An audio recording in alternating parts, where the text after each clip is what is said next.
வணக்கம் friends. PVR அவர்களின் மனக்கோலம் அத்தியாயம் 18. 24ஆம் தேதி முந்தின நாள் சேஷன் ஆஃபீஸுக்கு வராததை குறித்து சந்தானம் தன்னுள் யோசித்து கொண்டிருந்தான். திடீரென்று ஆஃபீஸுக்கு மட்டம் போடும் வழக்கம் சேஷனுக்கு உண்டு. ஆனால் 2 நாட்கள் சேர்ந்தாற்போல் அவன் லீவ் எடுத்து கொண்டது இல்லை. ஒருவேளை ஜுரம் ஏதாவது வந்துவிட்டதோ? அன்று முழுவதும் அவனுக்கு வேலை ஓடவில்லை. சீதாவின் கல்யாணத்துக்கு இன்னும் 4 நாட்கள் இருக்கின்றன. இந்த எண்ணமே அவன் மனத்துள் புகுந்து சித்திரவதை செய்தது. 25ஆம் தேதி 12 மணிக்கு மேல் ஆஃபீஸுக்கு வந்த சேஷன் நேராக சந்தானத்திடம் போனான். எக்ஸ்கியூஸ் மீ சார், ஒரு தலை போகிற காரியமாக ஊருக்கு போக வேண்டியிருந்தது. இன்னைக்கு தான் வந்தேன் என்றான். சொல்லாமல் கொள்ளாமல் போனால் கம்பெனி வேலையை யார் செய்கிறது? இங்கே அரியர்ஸ் விழுந்தால் கம்பெனி மூழ்கிடாது சார். நான் போன வேலை இருக்கே, அது தள்ளி போட்டிருந்தால் அவ்வளவுதான். சேஷா, நீ என்ன வளர்ற? இன்னைக்கு என்ன சார் தேதி? 25. இன்னும் ஒரு நாள் பொறுங்கோ. அது சரி, நீங்களும் கல்யாணத்துக்கு போகிறீர்கள் இல்லையா? நாளைக்கு சொல்கிறேன். போனீர்களா இல்லையான்னு நாளன்னைக்கே சொல்லுங்கள் சார் என்று சேஷன் அடுத்த கணமே அறையை விட்டு வெளியேறினான். பாகிருதியின் வீட்டில் சகல ஏற்பாடுகளும் முடிந்துவிட்டன. கூரை, நிச்சயதாம்பூல புடவைகள், மற்ற துணிமணிகள் யாவும் வாங்கியாகி விட்டன. ஜானா அவற்றை கொண்டு வந்து சந்தானத்திடம் காட்டிய போது அவளுடைய உற்சாகத்தை அவனால் புரிந்து கொள்ள முடியவில்லை. ஜானா, இந்த கல்யாணத்தை நிறுத்தி விடுகிறவள் போல கச்சை கட்டி கொண்டு கிளம்பினாயே, இப்போ ஆஹோன்னு கொதிக்கிற ஏன் என்றான் சந்தானம் வியப்புடன். இந்த கல்யாணம் தானான்னு ஒரு வழியாக நிச்சயமான புறம் பழசையெல்லாம் மறந்துட்டு நடப்பதை நினச்சி தானே சந்தோஷப்படணும். அப்போ உனக்கு சந்தோஷமா? அம்மாவுக்கு சந்தோஷம், சீதாவுக்கு திருப்தி, அப்புறம் எனக்கு என்ன? ஒத்து போக வேண்டியது தானே. இது உன்னுடைய இயற்கையான சுபாவம் இல்லையே. இயற்கையான சுபாவம் எதுன்னு உங்களுக்கு தெரியுமாக்கும். வீடு ஒரே சந்தோஷத்தில் இருக்கப்ப நான் மட்டும் உம்னா முஞ்சா நிற்பானேன்? அதுவும் சரிதான். கூரை புடவையை பாருங்கள், நல்ல அரக்கு இல்லையோ? ஆமாம், நிச்சயதாம்பலம் புடவையை அக்கா மேற்கூறி கலரிலே செலக்ட் பண்ணியிருக்கா. ஏன், உனக்கு பிடிக்கவில்லையா? அவளுக்கு பிடிச்சிருக்கே. நான் கேட்டது உனக்கு பிடிக்கவில்லையான்னு தான். எனக்கு இந்த கலரே பிடிக்காது. அம்மா தனக்கு புடவை வேண்டாம்னு வச்சுட்டா. இது என்னுடையது. 1 சைட் பார்டர் தான். இது கமலா புடவை. இதோ இந்த கட்டம் போட்ட மஞ்சள் புடவை யாருக்கு தெரியுமா? சொல்லு. ஸ்ரீமதி அலமேலா அவர்களுக்கு. அப்படியா? ஆமாம்.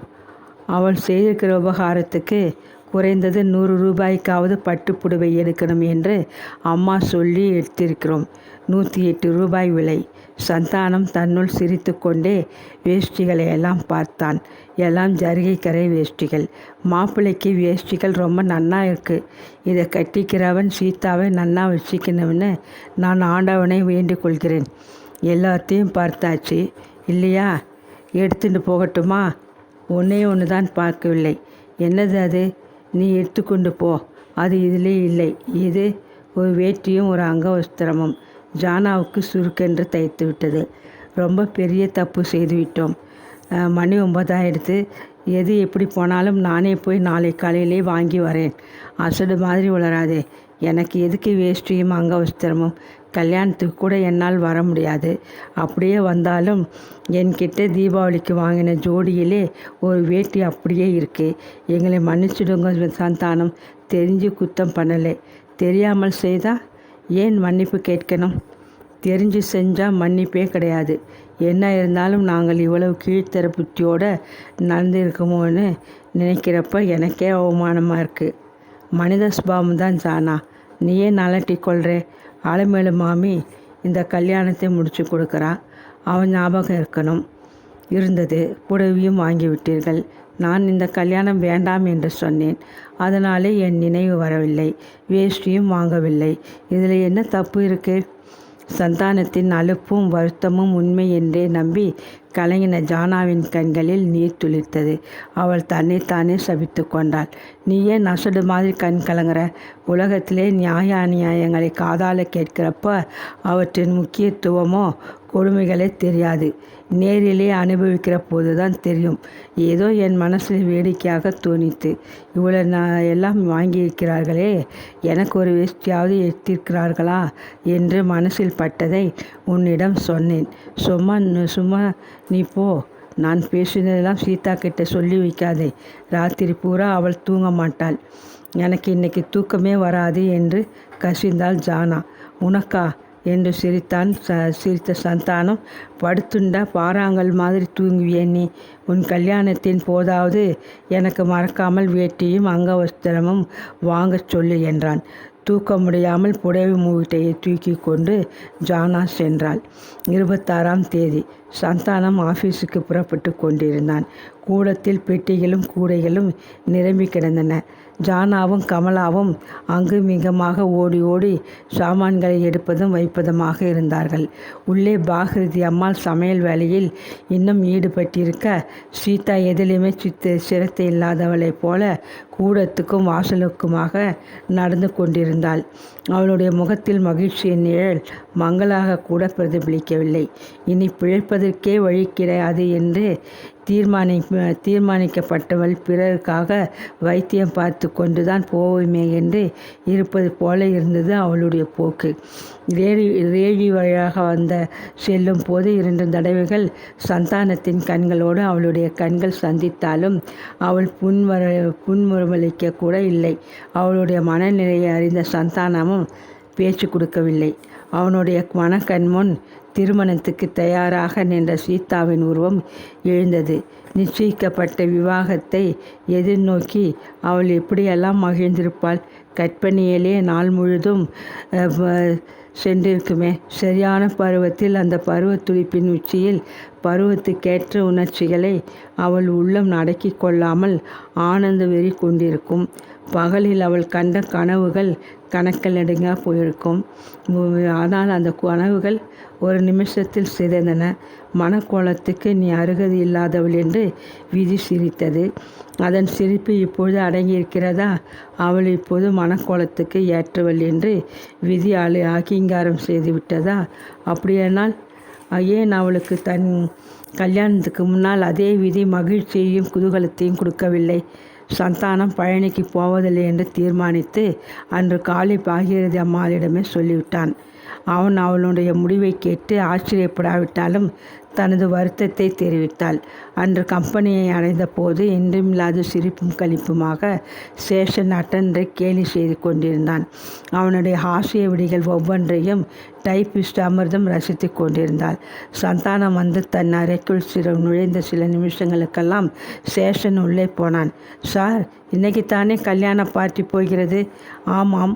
எந்த ட்ரெயின்? ஏன்? எனக்கு வேண்டியவர்களும் பழனிக்கு போகிறார்கள். வழித்துணைக்கு இருக்குமேனு பார்த்தேன். திருநெல்வேலி எக்ஸ்பிரஸ். வீட்டிலிருந்து எத்தனை மணிக்கு புறப்பட போகிறார்கள்? 5:30 மணிக்கு. நீங்களும் போகிறீர்களா? இல்லை, இன்றைக்கி சாயங்காலம் கொஞ்சம் ஹெவியாகவே டிஃபன் சாப்பிட்டு விட்டு போங்கள். ஏன்? ராத்திரி சாப்பாடே இல்லாமல் போனாலும் போகலாம். உங்களுக்கும் ஏதாவது திடீர்னு புதுசாக வேலைகள் வரலாம். எனக்கு புரியவில்லை, விவரமாக சொல். ரகுபதியும் அலமேலு அம்மாளும் எழும்பூர் ரயில் ஸ்டேஷனில் சீதாவின் குடும்பத்தாருக்காக காத்து கால் உடைந்து போவார்கள். ரயிலும் 6:45க்கு புறப்பட்டு போய்விடும். அப்புறம் அவங்க என்னமோ ஏதோ என்று அலறி அடித்து கொண்டு அரிசிக்காரன் தெருவுக்கு ஓடோடி வருவார்கள். அந்த சமயத்திலே இந்த பெண்களுக்கும் அந்த வயது வந்த அம்மாவுக்கும் ஒத்தாசையாக, துணையாக, பலமாக நீங்களும் இருக்கிறது நல்லது இல்லையா? ஒரு நிமிஷம் சந்தானம் சேஷனை கூர்ந்து பார்த்தான். சேஷனுடைய கண்கள் குறும்பு சிரிப்பு சிரித்தன. என்ன, ஏதாவது திட்டம் போட்டிருக்கிறாயா? பின்ன எதுக்கு நான் ஊருக்கு போனேன்னு நினைச்சீர்கள்? அறுவடையாச்சான்னு பார்க்கறதுக்கா? ஊருக்கு போய் ரகுபதியின் பொண்டாட்டியையும் பிள்ளையையும் இழுத்து வந்தேன். என் புருஷன் எப்படியோ எங்கேயோ நன்னா இருந்தால் சரிதான், என்னை தொந்தரவு பண்ணாதீர்கள் என்று தான் அந்த பெண் சொல்லித்து. நீ வராவிட்டா இன்னொரு பெண்ணின் வாழ்க்கையும் ஏன் உன் குடும்பமே நாசமாக போயிடும் என்று சொல்லி அழைச்சிட்டு வந்திருக்கிறேன். சந்தானத்தின் திகைப்பில் அவனது உடல் தானாக எழுந்து நின்றது. அவனுடைய பொண்டாட்டி செத்து விட்டாள் என்றளவா அலமேலம்மாள் சொல்லி பாகிருதியும் நம்பிக்கொண்டிருக்கிறாள்.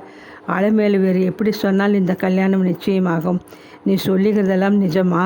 சாயங்காலம் இந்த சேஷன் ரகுபதியின் மனைவி சாரதாவையும் அவள் பிள்ளை கோப்புவையும் அழைச்சிட்டு வந்து அரிசிக்காரன் தெருவிலே பாகேதி வீட்டு கூடத்தில் நிறுத்துகிற போது பாருங்களேன். அப்போ நம்பிதானே ஆக வேண்டும்.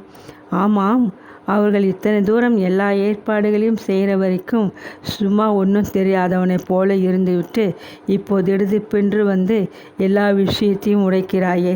எவ்வளோ செலவு ஆகியிருக்கு தெரியுமா? நான் செலவை பார்க்கவில்லை. அந்த பணத்தை ரகுபதியிலிருந்து கறந்துவிட என்னால் முடியும். முன்னாலே சொல்லியிருந்தால் என்ன ஆகியிருக்கும்? சீதாவின் கல்யாணம் நிற்கும், அவ்வளோதானே. ஆனால் இன்னும் கொஞ்ச நாள் கழித்து அது இதே அலைமேலம்மாளும் ரகுபதியுமே வேற ஒரு ஏழை குடும்பத்தை குற்றுச்சவராக அடிக்க பார்ப்பார்கள். 10 பேர்களுக்கு நடுவே மானம் போகிற போதுதான் அவனுக்கும் ஒரு பயம் இருக்கும். அவன் சொல்வதில் உண்மை இருக்கிறது என்று தோன்றினாலும் அனாவசியமாக பண விரயம் உண்டாகிவிட்டது என்று தன்னுள் நொந்து கொண்டான் சந்தானம். நகையும் துணியும் தானே சார் செலவு, அவையெல்லாம் உபயோகப்படாமலா போகப் போகின்றன? அவனுடைய வார்த்தைகள் சந்தானத்தின் காதில் ஏறவில்லை. சேஷன், எனக்கு புதுசாக ஒரு சந்தேகம் உண்டாகிறது. என்ன? இந்த ரகுபதி சீதாவையே கல்யாணம் செய்து கொள்ள ஒரே மூச்சாக நிற்பதற்கு உனக்கும் எனக்கும் ஏன் அந்த அலைமேல் அம்மாவுக்கு கூட தெரியாத ஒரு காரணம் இருக்குன்னு தோன்றுகிறது. ஏன் என்று கேட்டால், சீதா நல்ல பெண் என்றாலும் அழகு அதிகம் இல்லாதவள். ஆளை மயக்கக்கூட வசீகரம் அவளிடம் கிடையாது. எனக்கு அதெல்லாம் தெரியாது சார். எனக்கு 15 வருஷமாக இந்த ரகுபதியை தெரியும். அவனை எனக்கு தெரியாது என்றே உங்களிடம் இதுவரை சாதித்தேன். அதுக்கு இப்போது மன்னிப்பு கேட்டுக்கிறேன். அப்புறம் தனியாக கேட்கிறேன். இந்த பயல் என் ஊரிலே தான் கல்யாணம் பண்ணிண்டான். அப்போது அவனுடைய அப்பாவே அவனை உபயோகவந்த பிள்ளை என்று ஊர் அறிய விரட்டி அடித்திருந்தார். வீடு வாசல் ஒன்றிலும் உரிமை கிடையாதுன்னு வேற பிரகடனப்படுத்தியிருந்தார். அந்த சமயத்திலே தான் அவன் எங்கள் ஊரிலே ஒரு பெண்ணை பார்த்து அவளையும் அவள் அம்மாவையும் வார்த்தையாலை மயக்கி கல்யாணம் செய்து கொண்டான். பேண்ட்டும் பூட்ஸுமாய் டக்கென்று அவன் தோல் பையத்து கையுமாக நடந்து போவதை டாக்ஸியில் ஓடுறதையும் பார்த்து அந்த பெண்ணின் அப்பா மயங்கி விட்டார். என்ன வேலை அந்த ரகுபதிக்கு? அப்போது ஏதோ லூதியானா கம்பெனி ஒன்றின் ரெப்ரசன்டேட்டிவ். இந்த உள்ளன் ஸ்வெட்டர், சாக்ஸ், போர்வேன்னு ஏதேதோ சாம்பிள்களெல்லாம் எடுத்துட்டு அலைவான். எப்படியோ கல்யாணம் நடந்தது. அதுக்கு அவனுடைய அப்பா கூட போகவில்லை. அம்மா பிள்ளையின் அயோக்கியத்தனத்தை காண சகிக்காமல் முன்னாடியே செத்து விட்டாள். நீ இதெல்லாம் ஒன்றுமே எனக்கு சொல்லவில்லையே. அப்புறம் என்ன? லூதியானா கம்பெனிகளின் சாயம்தான் உங்களுக்கு தெரியுமே. 200 சாமான்களுக்கு 3 ரூபாய் என்று விளம்பரம் வருமே, அந்த மாதிரி கம்பெனி தான் போலிருக்கிறது ரகுபதியின் கம்பெனியும். ஆனால் அவனுக்கு அதிர்ஷ்டம் அடித்தது. காவேரி ஸ்நானத்துக்கு போன ரகுபதியின் அப்பாவுக்கு கரையிலே ஹார்ட் அட்டாக். பாவி மனுஷன். ஏதாவது உயில் எழுதி சொத்தை தர்ம ஸ்தாபனங்களுக்கு வைத்திருக்கப்படாதா? உயிலே எழுதாமல் பிராணனை விட்டுவிட்டது. அதுக்கப்புறம்தான் மெட்ராஸ் வந்தான். கோதண்டராமனின் தயவிலே பணம் புரண்டது. இந்த கம்பெனியை ஏமாற்றினான் அவருக்காக. கடைசியிலே அவரையும் 20,000க்கு ஏமாற்றினான். இப்போ ஷாவிலே என்ன செய்கிறானா? சீட்டாட்டம், ரேஸ், குடி, இதெல்லாம் அவனுடைய 3 சொர்க்கங்கள் இப்போது என்று இழுத்தான் சேஷன். அத்தியாயம் 19. ரகுபதி அந்த பெண்ணை அழைத்து வந்து வைத்து கொள்ளவில்லையா என்று கேட்டான் சந்தானம். அப்பா செத்த போது அவள் நிறை கர்ப்பிணி. பிறந்த வீட்டிலிருந்து அவள் கிளம்புறதுக்குள் இவனுக்கு ரொக்கமும் வீடும் கிடைத்து விட்டன. என்னென்னவோ சால்ஜாப்புகள் சொல்லி தட்டி கழித்தான். அவளும் இலவு காத்த கிளி மாதிரி அவன் மாதம் அனுப்பி வைத்த 50 ரூபாய் மணி ஆர்டரில் கையெழுத்து போட்டு கொண்டே காத்து கொண்டிருந்தாள். ஏழை பெண், தைரியமில்லை. அப்பாவுக்கு வைதிக தொழில். என்ன செய்வார்? கோர்ட்டுன்னு ஏறி கொண்டிருந்தால் இருக்கிற அமாவாசை வரும்படி கூட போய்விடும். நீ போய் அழைத்து கொண்டு வந்து விட்டாய் என்ற ஆச்சரியமும் ஆனந்தமும் ததும்ப சந்தானம் சேஷன் முதுகில் தட்டினான். எனக்கு கூட நடுவே ஒரு எண்ணம் உண்டாச்சு. பழைய கல்யாணத்தை முகாந்திரமாக வச்சுண்டு இந்த ரகுபதியை நாம் கைக்குள்ளே போட்டுண்டு விடலாமான்னு. ஆனால் சீதாவை அன்னைக்கு பார்த்தபோது எனக்கே என்னை அறியாமலே ஒரு பச்சதாபம் பிறந்தது. இங்கே ஒரு ஏழை பெண் நரகத்திலே விழப்போகிறாள். அங்கே ஊரிலே ஒரு பெண் ஏற்கனவே விழுந்து வேதனைப்படுகிறாள். 2 பேரையும் ஒரே சமயத்தில் காப்பாற்றினால் என்னன்னு தோணித்து. சேஷன், உன்னால் தான் 2 பேருக்குமே புது வாழ்க்கை கிடைக்கிறது. அந்த பெண் சாரதாவுக்கு புது வாழ்வு கிடைக்கும்னு எனக்கு தோணலை. அவளை இனிமேல் ரகுபதி ஏறெடுத்து பார்க்க மாட்டான். அவளுக்கும் விருப்பும் விரக்தியும் வந்தாச்சு. ஏற்கவும் மாட்டாள். தன் பிள்ளைக்கு ஏதாவது சொத்திலே பங்கு கிடைச்சால் அதை வச்சுட்டு அவனை நன்றாக படிக்க வைக்கலாமே என்கிற ஆசைதான் அவளுக்கு. அவளுடைய இந்த ஆசையையும் உபயோகப்படுத்தி கொண்டு தான் அழைச்சிட்டு வந்திருக்கேன். அந்த பிள்ளைக்கு சொத்தை வாங்கி கொடுக்குற பொறுப்பு இனிமேல் உன்னையும் என்னையும் சேர்ந்தாகிவிட்டது. வக்கீல் ஃபீஸ், கோர்ட்டு செலவு எல்லாம் நான் தரேன். ஆமாம், அவர்கள் இப்பொழுது எங்கே இருக்கிறார்கள்? நான் இருக்கிற இடத்துக்கு பக்கத்திலே தான் ஒரு ஐயங்கார் இருக்கிறார். ரொம்ப நல்லவர். 2 நாள் தம் வீட்டில் தங்க அனுமதி கொடுத்தார். நீ செய்திருக்கிற இந்த புண்ணிய காரியத்துக்கு நானும் சரி, சீதாவும் சரி, என்ன கைமாறு செய்தாலும் போராது சேஷா. நீதான் ரியல் ஹீரோ. நீங்கள் என்னை ரொம்ப புகழ்கிறீர்கள் சார். நோ, சத்தியமாக சொல்கிறேன். என்கிட்ட ஒன்றுமே சொல்லாமல் வெளியே சாது மாதிரி தலையை ஆட்டி என்னை கடைசியிலே சம்பிக்க வைத்து விட்டாய். பலே சார், எனக்கு இன்னைக்கு 3 மணிக்கு போக அனுமதி தரணும். அனுமதி இல்லாமலேயே இன்னைக்கு நீ எப்போது வேண்டுமானாலும் போகலாம்.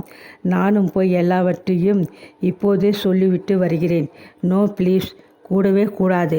நீங்கள் சொன்னப்புறம் அகஸ்மஸ்தாக அலமேலம்மா அங்கே வந்து அவளுக்கும் தெரிஞ்சு போனால் ரகுபதி மெட்ராஸை விட்டே போய்விடுவான். கொஞ்ச நாட்களுக்கு மறைந்து இருக்கலாம் என்று என் திட்டம் குலைந்து போய்விடும். சாரதாவுக்கும் அதிலே பிரயோசனம் இல்லாமல் போய்விடும். ஆமாம், நீ சொல்கிறதும் சரிதான். நீங்கள் 4:30 மணிக்கே போங்கள். நான் வரும் வரையில் ஒன்றும் தெரியாது போல் இருங்கள். அதுதான் நல்லது. சாரதாவையும் அந்த பிள்ளையையும் ரயில் ஏற்றி கூட்டி கொண்டு வந்திருக்கிறியே, அதற்கான செலவுகளுக்கெல்லாம் என்ன ஆச்சுன்னு சொல்லு. உன் கையிலிருந்து காலனா செலவாகப்படாது. அதை அப்புறம் பார்த்து கொள்ளலாம் சார். சேஷன் போய்விட்டான். அவனை உள்ளமெல்லாம் பிரமிப்பும் பெருமையும் நிரம்ப பார்த்து கொண்டிருந்தான் சந்தானம். சீதாவின் வாழ்க்கை பாதையையே அல்லவா அவன் திசை மாற செய்துவிட்டான். இதற்கு சேஷனுக்கு கனகாபிஷேகம் செய்தால் கூட போதாது. வெகு நேரம் வரையில் சந்தானம் அன்று கிடைத்த ஆனந்த அதிர்ச்சியிலே மூழ்கியிருந்தான். தன் வாழ்க்கையிலே மகத்தான வெற்றி ஒன்று கிடைத்து விட்டதாக அவன் பூரித்து போனான். 4:30 மணிக்கு சந்தானம் வீட்டை அடைந்த போது பெட்டிகள் கூடைகளுடன் படுக்கைகளும் கிடந்தன. கமலா தலைவாரி கொண்டிருந்தாள். சந்தனத்தை பார்த்ததும் எல்லாம் தயார் என்று சொல்லி சிரித்துவிட்டு, ஜானா, சந்தானம் சார் வந்தாச்சு என்று இருந்தாள். இதோ வரேண்டி, ஏன் இப்படி கத்துற? அடுத்த நிமிடம் ஜானா ஒரு பட்டளத்துடன் அவனை நோக்கி புன்முறுவல் பூத்து கொண்டே வந்தாள். இந்தாருங்கள், என் அக்காவான சீதாவின் கல்யாணத்தை உத்தேசித்து என் அம்மாவான பாகிருதி அம்மாளின் ஆజ్ఞைப்படி வாங்கிய ஒரு ஜோடி வேஷ்டியும் ஒரு டெர்லின் ஷர்ட்டும்.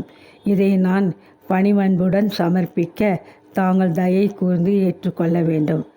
ஜானா, நீ போஸ்ட் ஆஃபீஸை விட்டு சினிமாவுக்கு டயலாக் எழுத போ. சந்தானம் சிரிந்து கொண்டே பொட்டலத்தை வாங்கி கட்டை அவிழ்த்தான். என்னுடைய ஷர்ட்டின் அளவு எப்படி தெரிந்தது? ஏன், உங்கள் அறை முழுவதும் அதுதானே அரைஞ்சு கிடக்கிறது. உன்னை கையில் எடுத்துட்டு போனேன். கலர் எப்படி? நன்னா இல்லை? பிரமாதம். சொன்னவன் பிரித்து பார்த்து விட்டு மீண்டும் மடித்து விட்டு, நான் இதையெல்லாம் என்னைக்கு போட்டுக்கொள்ளணும் என்று கேட்டான். இதேனா சட்டு கேள்வி? நாளன்னைக்கு தான். முடியாது. நான் இன்னைக்கு சாயங்காலம் சரியாக 5:30 மணிக்கு போட்டுக்கொள்ளப் போகிறேன். அது சரி, இன்றைக்கி நமக்கு ரொம்ப வேண்டப்பட்டவர்கள் 2-3 பேர் வருவார்கள். அவர்கள் வந்தால் காப்பி பலகாரம்லாம் கொடுக்கணும். என்ன, வரப்போகிறவர்கள் யார்? இப்போது மணி 4:45. இன்னும் 1/4 மணி நேரம் கூறு. 5 அடிக்க இன்னும் சில நிமிஷங்களே இருந்தன. அப்போது காப்பியை குடித்து கொண்டிருக்கிறேன். பாகிருதி அம்மாள் வந்தாள். நீயும் வந்துவிடேன் என்றாள் அவள் சந்தானத்திடம். பல நாட்களுக்கு பிறகு சாந்தமாக பேசும் அவளை பார்த்து அவன் சிரித்தான். அவளுடைய சாந்தத்துக்கு காரணம் தன் லட்சியம் பூர்த்தியாகிறது என்கிற எண்ணம் ஒன்றுதான் என்று சந்தானத்துக்கு தெரியும். ஆனால் பாகிருதிக்கு அவனுடைய சிரிப்பின் அர்த்தம் புரியவில்லை. திடீரென்று ஒரு கார் வந்து வரும் சத்தம் கேட்கவே அவன் சொன்னான், நீங்களே கல்யாணத்துக்கு போக போகிறதில்லை. 2வது தடவையாக சீதாவின் கல்யாணம் தடைப்படுகிறது. ஆனால் இது நல்லதற்கு தான். அவனுடைய குரல் நாரசமாக பாகீரதியின் காதில் விழ அவளுடைய தலை சுற்றியது. அருகே நின்ற சீதா திடுகிட்டு போய் சுவரில் சாய்ந்து கொண்டாள். ஜானா ஒன்றும் புரியாமல் விழித்தாலும் அவ்விழிப்பில் ஏதோ ஒரு திருட்டு ஒளி வீசியதை கண்டு கொண்டான் சந்தானம். கமலா திறந்த வாய் மூடாமல் நின்றாள். பாகீரதி தன்னைத்தானே சமாளிப்பதற்குள் வந்து கொண்டிருந்த கார் வீட்டு வாசலில் முன் நின்று விட்டது. ஆளுமேலு தான் அவசரமாக வருகிறாளோ என்று பாகீரதி உள்ளம் துடிக்க சந்தானத்தை எரிப்பது போல பார்த்து கொண்டே காத்திருந்தாள். சேஷன் முன் வீட்டிலிருந்து இறங்க மாதரிசி ஒருத்தியும் 14 வயது பையன் ஒருவனும் பின் சீட்டிலிருந்து இறங்கி நின்றார்கள். திகைப்பும் ஆச்சரியமும் கலந்த உணர்ச்சிகள் பாகீரதியை கட்டி போட்டன. யார் இவர்கள் என்று அவளுடைய குரல் தீனமாக கேட்டது. சார், சேஷன் இப்போது எதற்கு வருகிறார் என்று கேட்ட ஜானா ரேழி பக்கம் போனாள். நீ இங்கே இரு ஜானா என்றான் சந்தானம். சிறிது நடந்தவள் சட்டென்று நின்றுவிட்டு மெதுவாக திரும்பி வந்தாள். நிதானமாக முன்னேறி வந்த சேஷன், சாரதா வா, பயப்படாதே, இங்கே இருக்கிறவர்கள் தங்கமான மனுஷால் தான். டேய் கோபு, வாடா, அப்புறம் தெருவில் பம்பரம் விளையாடுறதை பார்க்கலாம் என்றான்.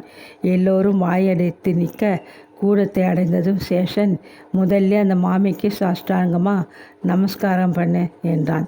சாரதாவும் பாகீரதியை நமஸ்காரம் பண்ணினாள். நீ யார் தெரியலையே என்றாள் பாகீரதி. ஆசீர்வாதம் செய்யவும் தோன்றாள். மாமி, நான் இந்த சமயத்திலே இவளையும் அழைச்சிட்டு வந்து நிற்கிறதுக்கு மன்னிப்பு கேட்க மாட்டேன். வராமல் போயிருந்தால்தான் கேட்க வேண்டியிருக்கும் என்று பீடையுடன் ஆரம்பித்த சேஷன், இந்த பெண் இருக்கிறாளே, இவள் எங்கள் ஊர் பெண், சிவராம கணபாடிகள் என்பவரின் பெண். அவன் இவளுடைய பிள்ளை, கோபாலகிருஷ்ணன்னு பேர். இந்த பிள்ளையோட தகப்பனார் இவளை நிர்கதியாக விட்டு போய் 14 வருஷங்கள் ஆகின்றன. அதாவது இந்த பையனோட வயசாகிறது. திடீரென்று பாகீரதியின் உள்ளத்தில் ஒரு பயம் கவியது. ஆனால் அவளுடைய மன எழுச்சிகளையோ சீதாவின் உணர்ச்சிகளையோ லட்சியம் செய்யாமல் சேஷன் தொடர்ந்தான். இந்த பிள்ளையின் அப்பாவுக்கு நாளன்னைக்கு கல்யாணம்னு கேள்விப்பட்டேன். அது நடக்கிறதுக்கு முன்னாலே இவளுக்கு அது ஒரு கதியும் வழியும் வேணும். அதுக்கு தான் நாங்கள் வந்திருக்கிறோம். பாகீரதியின் தலை சுற்றியது. நிற்க முடியாமல் அவள் தொப்பென்று உட்கார்ந்தாள். சீதா திடுகிட்டு போய் அருகே இருந்த முக்காலியில் அமர்ந்து கொண்டாள். இவர்களுக்குத்தான் காப்பி பலகாரம் வேணும்னு சொன்னீர்களா என்ற நிலைமையை சமாளித்து கொண்ட ஜானா கேட்டுவிட்டு, முதலிலேயே உங்களுக்கு தெரியும் இல்லையா என்று சந்தானத்தை பார்த்து கேட்டாள். மிஸ் ஜானா, அவருக்கு இன்னைக்கு தான் தெரியும்.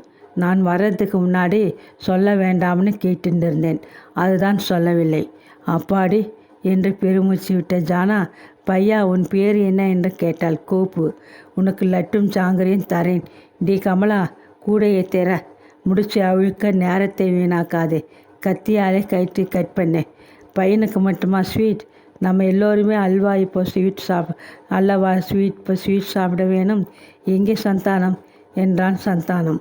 5 நிமிஷங்களுக்கு பிறகு சந்தானம் அங்கே வந்தபோது ஜானா கொடுத்த டெர்லின் சற்று முற்றத்தினூடே வந்த மாலை ஒளியில் மின்னி கொண்டிருந்தது. எந்த விதமான உணர்ச்சிகளுக்கும் வசப்படாமல் சீராக கோவையுடன் சேஷன் தான் கொண்டு வந்திருக்கும் காரணத்தை சொன்ன பிறகு அந்த காரணத்துக்கு சாட்சியாக தலை குனிந்து சோகமும் சாந்தமும் கலந்த ஒரு சிலை போல் நின்ற சாரதாவை கண்ட போதும் பாகீரதி அம்மாள் மெல்ல மெல்ல தன்னுடைய சுயநினைவுக்கு வந்தாள். ஒரு பிரளயமே அங்கு நடந்து விட்டதாக அவளுக்கு தோன்றியது. சீதாவுக்கு எப்படி ஆறுதல் சொல்வது என்று கூட அவளுக்கு தெரியவில்லை. அவளுக்கு ஆறுதல் தேவை என்ற எண்ணமும் இல்லை. சந்தானம் இருக்கும் இடத்தை பார்க்கவே அவளுக்கு அவமானமாக இருந்தது. அன்றே சந்தானம் தன்னுடைய அனுபவ ரீதியாக ரகுபதியை தராசில் போட்டு எடையை பார்த்து சொல்லியிருந்தான். அவனை அவள் உதாசீனம் செய்ததின் விளைவுகள் சேஷன் சமயத்தில் வந்து காப்பாற்றியிராவிட்டால் எவ்வளவு விபரீதமாக போயிருக்கும் என்பதை எண்ணி பார்த்தபோது உடலின் சப்த நாடிகளும் முடங்கின. பாகீரதி மனம் கசிந்து உடல் குன்றி போய் நின்றாலும் மற்றவர்கள் பேசாமல் இருக்கவில்லை. சாரதாவை மனசமாதானப்படுத்தி கோபுவை விசாரித்து இருவரையும் உபசரிப்பதில் முனைந்தாள் ஜானா. கமலா சீதாவை தேற்றி கொண்டிருந்தாள். லட்டுவை விண்டு விண்டு ஒவ்வொரு வில்லலாக தின்று கொண்டே சேஷன் ரகுபதி அலமேல் அம்மாள் இருவரின் வருகையையும் எதிர்பார்த்து கொண்டிருந்தான். நேரம் செல்ல செல்ல அவர்களை எதிர்பார்க்கிறது வீண்தானோ என்று சந்தானத்துக்கு தோன்றியது. நீங்கள் கவலைப்படாதீர்கள் சார், நான் ஊருக்கு போய் பொண்டாட்டியையும் பிள்ளையையும் அழைத்து வந்து விடுவேன் என்று ரகுபதி சொப்பனத்திலும் எதிர்பார்த்திருக்க மாட்டான். இன்று காலை வரை எழும்பூர் ஸ்டேஷனுக்கு 6 மணிக்குள் இவர்கள் எல்லோரும் வந்து விடுவார்கள் என்று தான் அலமேல் அம்மாளும் அவனும் எண்ணி இருக்கிறார்கள். அவர்களுடைய எண்ணம் மாறுபாடியாக ஒன்றும் அவர்களை பொறுத்த மட்டில் நடக்கவில்லையே. மேலும் இவர்களை காணாததற்கு என்ன காரணம்? அது உங்களால் தானா என்றெல்லாம் அறிய இருவருக்குமே ஆத்திரம் இருக்கும். அதனாலே கண்டிப்பாக அவர்கள் வந்தே தீருவார்கள். சேஷன் என்றுமில்லாத உற்சாகத்துடன் மழை பொழிவது போல் வார்த்தைகளை கொட்டினான். திடீரென்று அவர்கள் வர சமயத்திலே சாரதாவும் அவள் பிள்ளையும் அந்த அறையில் இருக்கட்டும். வெளியிலிருந்து பார்க்கும்போதே இவர்கள் இருக்கிறார்கள் என்று தெரிந்தால் ரகுபதி வந்த வழியிலே திரும்பி விடுவான் என்றான். பிறகு தன்னைத்தானே தேற்றிக்கொள்வது போல ஆனால் இப்போ அவனுக்கும் பொண்டாட்டியே அடையாளம் கூட தெரியுமோ என்னவோ என்று முணுமுணுத்து கொண்டான். சரியாக 7:30 மணிக்கு ஒரு டாக்ஸி வந்து நின்றது. அலமேல் மட்டும் இறங்கினாள். அவள் கூடத்தை அடைவதற்குள் அம்மா, ரகுபதியிடம் நானே பேசிக்கொள்கிறேன் என்றாள் சீதா திடீரென்று.